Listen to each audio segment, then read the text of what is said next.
Hello students, आज हम लोग पढ़ेंगे लघुत्तम समापवर्त, जिसे एलसीएम बोलते हैं। एलसीएम का मतलब होता है लोवेस्ट कॉमन मल्टीपल। तो लघुत्तम समापवर्त क्या है, पहले ये जानना जरूरी है। लघुत्तम समापवर्त किसे कहते हैं? लघुत्तम समापवर्त का मतलब होता है कि वह छोटी से छोटी संख्या जो दी गई सभी संख्याओं से पूरा विभाजित हो जाए, लघुत्तम समापवर्त कहलाती है।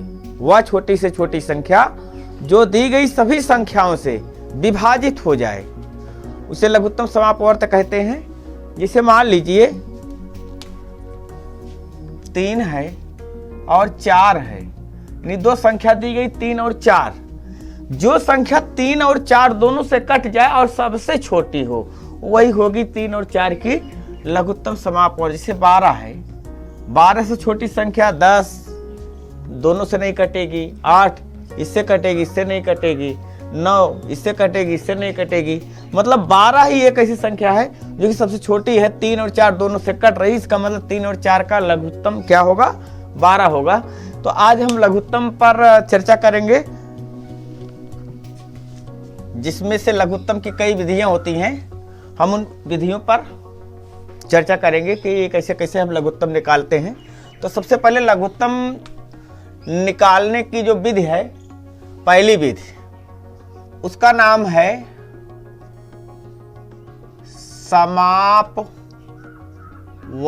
विधि। दूसरी विधि का नाम है अभाज्य गुणनखंड विधि।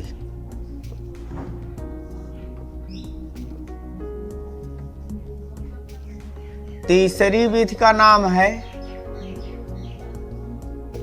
भाग विधि। तो इस तरह से हम लघुत्तम निकालने की 3 विधियों पर आज चर्चा करेंगे। तो सबसे पहली विधि समापवर्त विधि। तो समापवर्त विधि में क्या होता है कि हम सबसे पहले जो भी संख्याएं हैं उनके अपवर्त्यों को लिखेंगे। अपवर्त पहले लिख लेंगे और फिर उन अपवर्तों में जो वैनिष्ट होगा, कॉमन होगा, उसको लिखेंगे और उसमें जो सबसे छोटी संख्या होगी वही हो जाएगी लघुत्तम समापवर्त, यानी लासा। जिससे उदाहरण ले लेते हैं। मान लीजिए हमें निकालना है 3 और 4 का। अब ये उदाहरण लिए थे, यही फिर ले लेते हैं। 3 और 4 का हमें निकालना है लघुत्तम समापवर्त। तो हम सबसे पहले लिखेंगे 3 के अपवर्त। 3 के अपवर्त। 3 के अपवर्त का मतलब होता है जो संख्या 3 से कट जाए, उसे कहेंगे हम 3 के अपवर्त, या उसी को हम कहते हैं 3 के गुणज। तो 3 के गुणज जो है 3 से कटने वाली संख्या है, उसे शून्य भी होता है, शून्य नहीं लिख रहे हैं, 3 लिखेंगे। 3 से कटने वाली दूसरी संख्या 6 होगी, फिर 9 होगी, 12 होगी, 15 होगी, 18 होगी, 21, 24, 27। इस तरह से बहुत सी संख्याएं होंगी, हम कुछ लिख लिए हैं। अब लिखेंगे 4 के अपवर्त।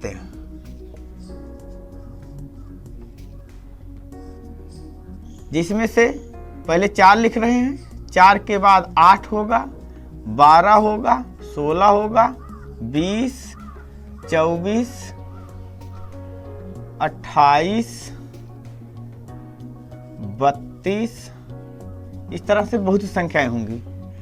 तो अब हम 3 और 4 के अपवर्त्यों को लिख लिए हैं। इसके बाद अब है क्या लिखना है हमें? समापवर्त। समापवर्त लिखेंगे। समापवर्त का मतलब होता है जो दोनों में मिल रहा हो, यानी जो संख्या इन दोनों में मिल रही है वही समापवर्त कहलाएगी। तो सबसे पहले देखो कौन सी संख्या मिल रही? 12 मिल रही, तो हम 12 लिखेंगे। 12 के बाद फिर आगे देखते हैं कौन सी मिल रही? 24 मिल रही, 24 लिखेंगे। आगे अगर हम और लिखते तो आगे की और संख्याएं भी हमें मिलती। इस तरह से 2 संख्याएं मिल रही थी, 2 को लिख लिए, बाकी जो है आगे और संख्याएं मिलेंगी, उसके लिए डॉट डॉट कर दिया गया कि मतलब इस तरह से आगे संख्याएं मिलेंगी। अब लघुत्तम समापवर्त क्या होगा? जो इन समापवर्तों में सबसे छोटी होगी, यानी 12 छोटी है, ये हो गई लासा। यह है समापवर्त विधि। चलो एक उदाहरण और ले लेते हैं इसका।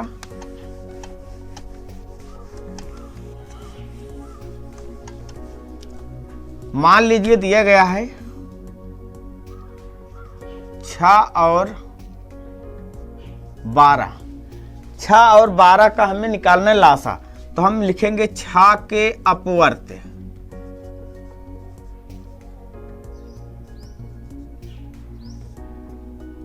छः 12 18 24 30 36 42 48 54, इस तरह से बहुत सी संख्याएं होंगी। अब लिखेंगे 12 के अपवर्त। 12 24 36 48 60 72 84, इस तरह से हो गया।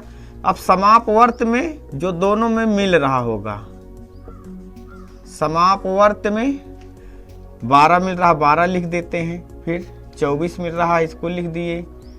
36 भी मिल रहा, लिखेंगे। फिर 48 भी मिल रहा है। इस तरह से आगे की संख्याएं मिलेंगी। सबसे छोटी संख्या क्या है? 12 है, इसलिए लासा बराबर 12। ये रही समापवर्त विधि। अब हम पढ़ेंगे अगली विधि, अभाज्य गुणनखंड विधि। कौन सी विधि? अभाज्य गुणनखंड विधि। तो अभाज्य गुणनखंड विधि में क्या करते हैं, जो संख्याएं दी जाएंगी उनका हम क्या करेंगे, अभाज्य गुणनखंड कर लेंगे, और उसके बाद जो अभाज्य गुणनखंडों में दोनों में मिल रहा है उसको लिखेंगे, जो बच रहा है उसको भी लिख लेंगे। इस तरह से हमको क्या मिल जाएगा, लासा। जैसे देखिए उदाहरण, मान लीजिए एक संख्या दी गई 12, एक संख्या दी गई है 15।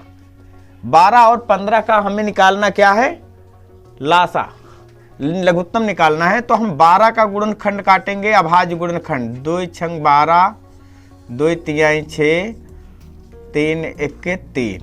15 का भी काट लेते हैं, 3 से कट रहा, 3 पचे 15, 5 एक 5। नीचे लिखेंगे 12 बराबर 2 गुणे 2 गुणे 3, 15 बराबर 3 गुणे 5। लासा यानी लघुत्तम समापवर्त क्या होगा, जो मिल रहा है उसको लिखेंगे। जैसे 3 मिल रहा है, दोनों में 3 को लिखेंगे एक बार। इसके बाद जो बच रहा है, जैसे इसमें 2 बच रहा है, दोनों 2 लिख देंगे। और इसमें कुछ नहीं बच रहा, इसमें 5 बच रहा है, इस 5 को भी लिख देंगे। अब गुणा करेंगे, 3 दूनी 6, दूनी 12, पंचे 60। तो हमारा लासा क्या आया, 60। चलिए एक उदाहरण और ले लेते हैं। मान लो थोड़ी बड़ी संख्या ले लेते हैं, जैसे हो गया मान लीजिए 20 और 36। 20 और 36 का लासा निकालना है। कैसे निकालेंगे, 20 का गुणनखंड काटेंगे सबसे पहले। 2 दहम्मा 20, 2 पंचे 10, 5 इक्के 5। 36 का काटेंगे, 2 से काटेंगे 18 हो जाएगा। फिर 2 से काटेंगे 9 होगा। फिर 3 से काटेंगे 3, 3 से काटेंगे 1। यहाँ लिखेंगे 20 बराबर 2 गुणे 2 गुणे 5, और 36 बराबर लिखेंगे 2 गुणे 2 गुणे 3 गुणे 3। लासा क्या होगा, 2 मिल रहा है 2 बार इसमें, 2 बार इसमें, तो दोनों 2 हम लिख देते हैं जो मिल रहा है। इसके बाद इसमें बच रहा है 5, 5 को लिख दिए। यहां क्या बच रहा है, 3 गुणे 3, इन 3 गुणे 3 को भी लिख देंगे। अब गुणा करो, कितना हो जाएगा, 2 दूनी 4, पंचे 20, तिहाई 60, और 3 का गुणा करो, 60 और 3 36 18, 180। ये हो गया लासा। इस तरह से 20 और 36 का लासा कितना हुआ, 180। ये रही अभाज्य गुणनखंड विधि। अब हम तीसरी विधि देखेंगे भाग विधि।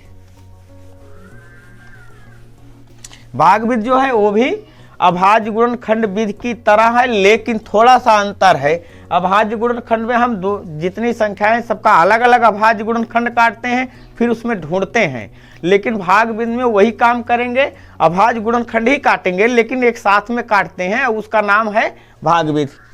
जैसे मान लीजिए हमें निकालना है 18 और 24 का लासा, तो हम भाग विधि में क्या करेंगे, इन दोनों को एक साथ ले लेते हैं।